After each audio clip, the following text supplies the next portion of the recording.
सिवान में आज दिल्ली बीजेपी प्रदेश मंत्री सत्यम भारती सिवान पहुंचे।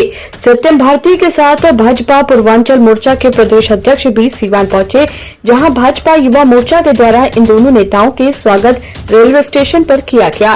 वहीं सिवान रेलवे स्टेशन खचाखच भाजपा नेताओं और समर्थकों से भरा पड़ा था। बीजेपी के द्वारा गाजे बाजे के साथ भव्य स्वागत किया गया, जो आप देख सकते हैं तस्वीरों में किस तरह इन दोनों नेताओं का स्वागत भाजपा के युवा जिला अध्यक्ष के द्वारा किया गया। सत्यम भारती ने बताया कि इस बार लोकसभा के चुनाव में एनडीए 400 के पार बहुमत लाएगी। वहीं इस मौके पर सिवान के पूर्व सांसद ओम प्रकाश यादव भी मौजूद रहे। हाँ चलिए, आप बोलिए, सवाल लीजिए।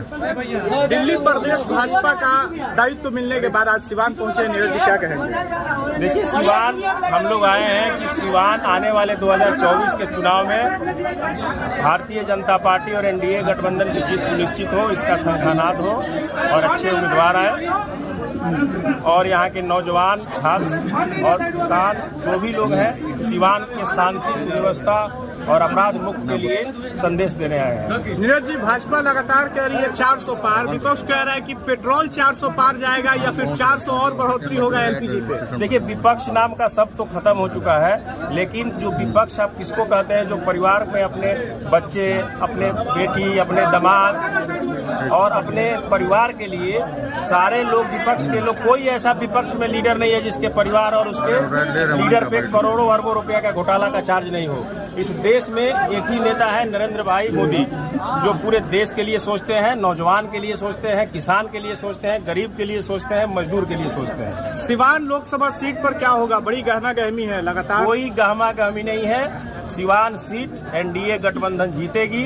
पार्टी के शीर्ष नेतृत्व जो फैसला करेंगे उसके साथ यहाँ का एनडीए का एक कार्यकर्ता रहेगा और भारतीय जनता पार्टी से अगर सीट आती है तो कोई भी एक स्वच्छ उम्मीदवार जो सिवान के जमीनी रूप में काम किया है वो चुनाव लड़ेगा।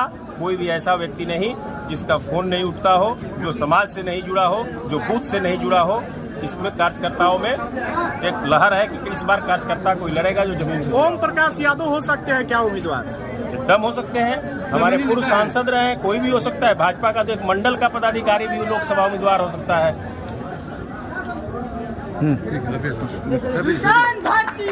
तो आभार व्यक्त करेंगे अपने बड़े भाई नीरज तिवारी जी को, जिनसे हमने मिलकर अनुरोध किया। मेरे अनुरोध को, मेरे आग्रह को उन्होंने स्वीकार करते हुए राजेंद्र बाबू की धरती के 2 लाल को अपने टीम में शामिल किए। निश्चित रूप से उन्नति और प्रगति हो, युवा पीढ़ियों को नया सफर कामयाब हो, ईश्वर से प्रार्थना है। 2024 का चुनाव लड़ना आपका तय है? ये तो पार्टी तय करेगी, अब 2 आदमी का बात है, अब विचार कीजिए।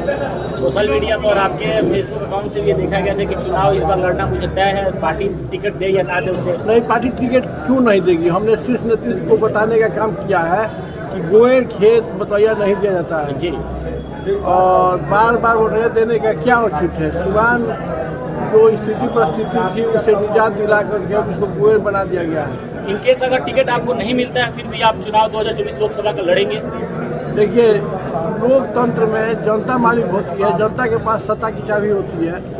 मतदाता से अगर निवेदन विनती करेंगे, मतदाता जो कहेगा हम करेंगे। सर, आप मजबूत नेता माने जाते हैं भारतीय जनता पार्टी के। आप उस वक्त यहाँ कमल खिलाया जब बहुत मुश्किल होता था और आप टिकट के आस लगाए बैठे हैं, कहीं से कोई कंफर्मेशन नहीं हो पा रहा है। आपने एक बार बयान भी दिया है कि अगर जदयू के खाते में सीट जाएगी तो आप चुनाव उनके खिलाफ लड़ेंगे। सीधा सीधा आपने कहा था। अभी वो स्टैंड पे कायम है कि बदल गया स्टैंड? निश्चित हम उस स्टैंड पर कायम है भाई। तो आएगा, फैसला हो जाएगा, फिर आप लोगों को सूचना हम लोग दे देंगे, क्या करेंगे फैसला दे देंगे। जदयू गठबंधन है, उससे कोई मतलब नहीं, आप गठबंधन के खिलाफ जाएंगे? नहीं, ऐसी अभी तक विवाद में मत डालिए, अभी इस तरह की बात नहीं है। इंडिया टीवी के सर्वे में दिखा रहा है कि सिवान जो सीट है वो महागठबंधन के पार्ले में जा रहा है। महागठबंधन से हम लोग क्या? महागठबंधन से पार्ले एनडीए की हार होगी, यहाँ दिखा रहा है सर्वे में। आज तो सर्वे में दिखाएगा, मतदाता फैसला करेंगे ना कि अब पूर्व सांसद इंडिया टीवी नहीं, पूरा देश का सर्वे दिखाया था कि छत्तीसगढ़ में भारतीय जनता पार्टी नहीं आएगी। क्या हुआ? छत्तीसगढ़ में किसकी सरकार है? छत्तीसगढ़ में किसकी सरकार है बताइए आप लोग। भारतीय जनता पार्टी के कार्यकर्ता और पदाधिकारी सर्वे में विश्वास नहीं करते हैं, काम में विश्वास करते हैं और पसीना बहाने में विश्वास करते हैं। जहाँ तक सिवान की बात है, तो सिवान में पंडित जनार्दन तिवारी जी के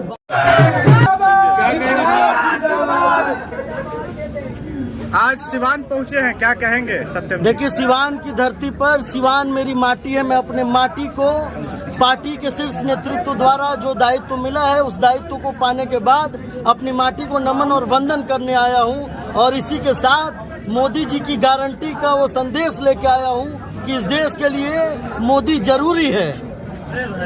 400 पार की बात हो रही है, इस पर क्या होगा इस बार? निश्चित तौर पर ये देश और इस बार का चुनाव ऐतिहासिक चुनाव होगा और नरेंद्र मोदी के नेतृत्व में भारतीय जनता पार्टी और एनडीए गठबंधन की सरकार बनेगी, जो 400 पार होगी, जो अभूतपूर्व होगा। एक बड़ी जिम्मेदारी सौंपी गई है आपको, कैसे इसके पालन करेंगे? निश्चित तौर पर पूर्वांचल के लोग, जिसके साथ केजरीवाल सरकार के द्वारा भेदभाव किया जाता रहा है, जंगल राज के उस दौर में जब पूर्वांचल का हमारा यह समाज बिहार, झारखंड और उत्तर प्रदेश से पलायन कर दिल्ली और मुंबई जैसे महानगरों में पलायन किया, तो वहाँ के निम्न सोच वाले राजनीतिक व्यक्ति, राजनीतिक साख वाले लोगों ने जिस प्रकार से बिहार और बिहारियों के साथ भेदभाव करने का कार्य किया, इसलिए नरेंद्र मोदी और अब राष्ट्रीय अध्यक्ष जेपी नड्डा जी के नेतृत्व में पूर्वांचल मोर्चा का निर्माण हुआ और हम लोगों को ये जिम्मेवारी मिली